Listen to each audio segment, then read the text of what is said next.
Assalamualaikum warahmatullahi wabarakatuh. Perkenalkan, nama saya Sartika Septiani dari kelompok 7. Di sini saya sebagai moderator.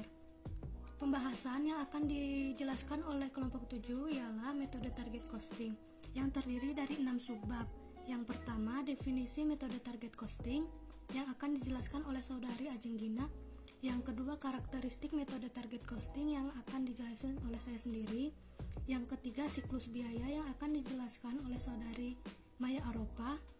Yang keempat, prinsip-prinsip metode target costing yang akan dijelaskan kembali oleh Saudari Maya Aropa. Yang kelima, rekayasa nilai yang akan dijelaskan oleh saya sendiri. Dan keenam, perhitungan metode target costing yang akan dijelaskan oleh Saudari Ajeng Gina.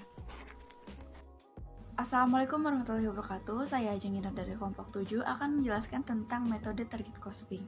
Sebelum ke pembahasan selanjutnya, saya akan menjelaskan definisi dari metode target costing itu sendiri.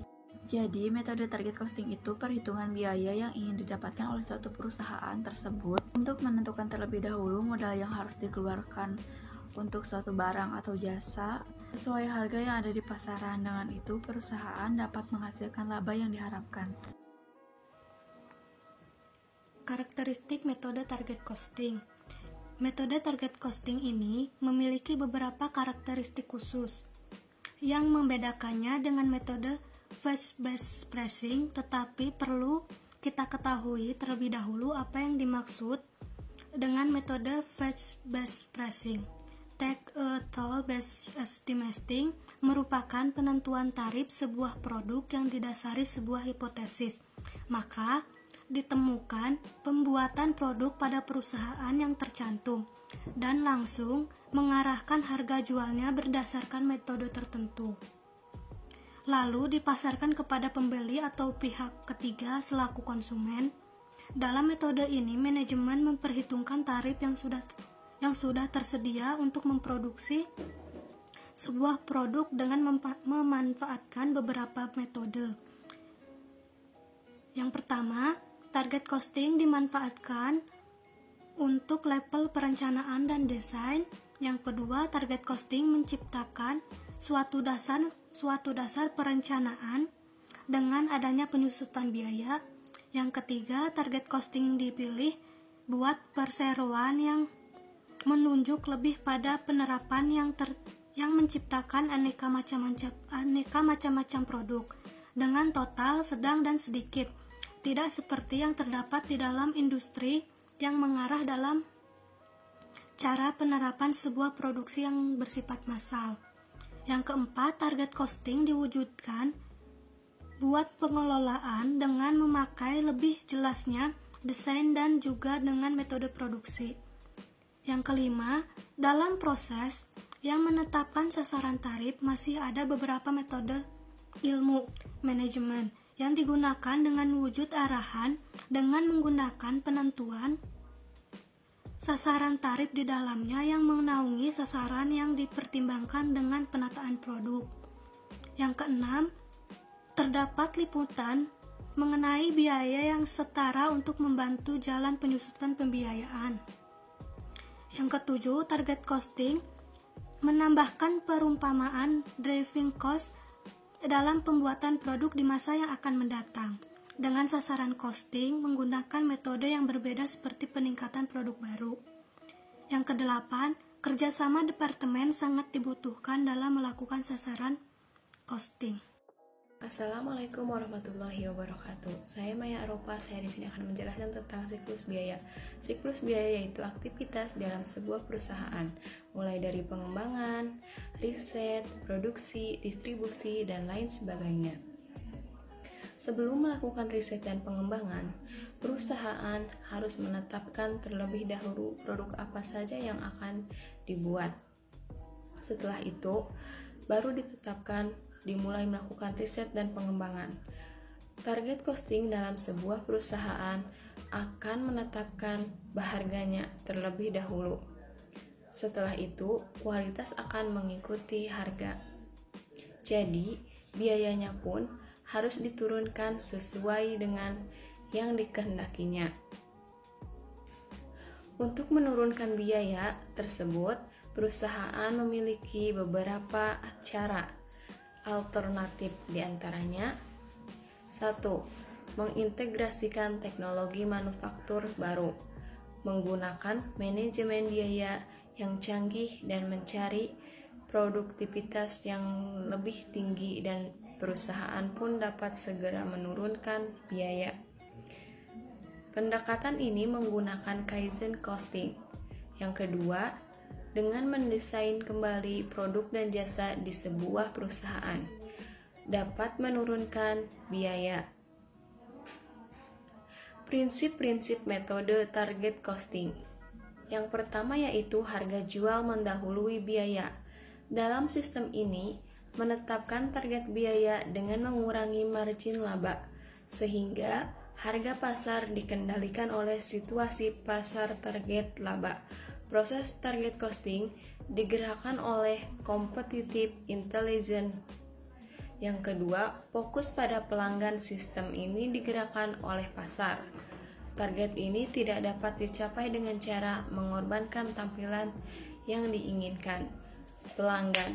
Persyaratan pelanggan atas kualitas, biaya, waktu secara simultan diintegrasikan ke dalam produk dan keputusan proses serta arah analisis biaya. Yang ketiga, fokus pada desain. Sistem ini mempertimbangkan desain produk dan proses sebagai kunci terhadap manajemen biaya. Mengelola biaya sebelum biaya terjadi, menantang insinyur melihat pengaruh biaya terhadap produk. Rekayasa nilai atau value. Suatu langkah yang perlu diambil saat menerapkan target costing ialah rekayasa nilai, yang meyakini perlunya memodifikasi produk perusahaan dengan segala cara dan biaya yang lebih rendah pada saat yang sama, berupaya memberikan nilai terbaik kepada pelanggan atau konsumen. Rekayasa nilai digunakan dalam akuntansi biaya target untuk mengurangi biaya produksi dengan menggambarkan preferensi konsumen. Kemudian, digunakan untuk pengenalan preferensi konsumen karena ada banyak aplikasi produk yang penting bagi konsumen. Secara global yang diwujudkan oleh suatu perusahaan menurut fungsinya dapat diklarifikasikan sebagai berikut. Yang pertama, tambahkan atau kurangi grup produk relatif fungsional, misalnya mobil, jam tangan, sepeda motor, dan lain-lain. Yang kedua, kelompok produk dengan fungsi yang relatif stabil atau tidak akan sering mengubah preferensi konsumen, misalnya truk, peralatan medis, dan lain-lain. Perhitungan metode target costing. Perhitungan metode target costing, cara pengerjaannya dengan menggunakan metode terbalik. Target costing, perhitungannya diawali dengan memperkirakan harga yang ada di pasaran, lalu mengurangi harga produksinya tanpa mengurangi kualitas dari produk tersebut. Langkah-langkah penerapan metode target costing, yang pertama itu memperkirakan harga yang ada di pasaran. Kedua, menentukan laba yang diharapkan oleh perusahaan tersebut. Yang ketiga, dengan menggunakan rumus metode target costing. Untuk rumus metode target costing itu sendiri adalah target costing sama dengan harga pasar dikurangi laba yang diinginkan. Langkah keempat, untuk menerapkan metode target costing dengan menggunakan rekayasa nilai. Contoh soal metode target costing. Misalnya, sebuah perusahaan SUSAE mempertimbangkan dan memproduksi mesin penggali baru. Spesifikasi produk saat ini dan pangsa pasar yang ditarget meminta harga jual mesin penggali baru senilai 30 juta dan laba yang diinginkan oleh perusahaan adalah sebesar 10 juta per unit. Target cost dihitung sebagai berikut. Target cost 30 juta dikurang 10 juta, hasilnya ialah 20 juta. Pada saat sekarang ini, biaya produksi sesungguhnya perusahaan adalah 25 juta. Dengan demikian, Pengurangan biaya yang harus dilakukan agar perusahaan dapat mencapai target cost adalah sebesar 5 juta. Perusahaan harus mengupayakan pengurangan biaya dengan menganalisis biaya produksi perusahaan dan mengurangi biaya-biaya yang dapat dikurangi untuk mencapai target cost tersebut. Contoh soal target costing. Suatu perusahaan pakaian akan memproduksi pakaian model terbarunya dengan kualitas yang lebih bagus. Lalu, pakaian tersebut akan dijual kepada konsumen di pasaran dengan harga 45.000. Laba yang diinginkan perusahaan adalah sebesar 20.000 per pakaian. Target costingnya dihitung sebagai berikut.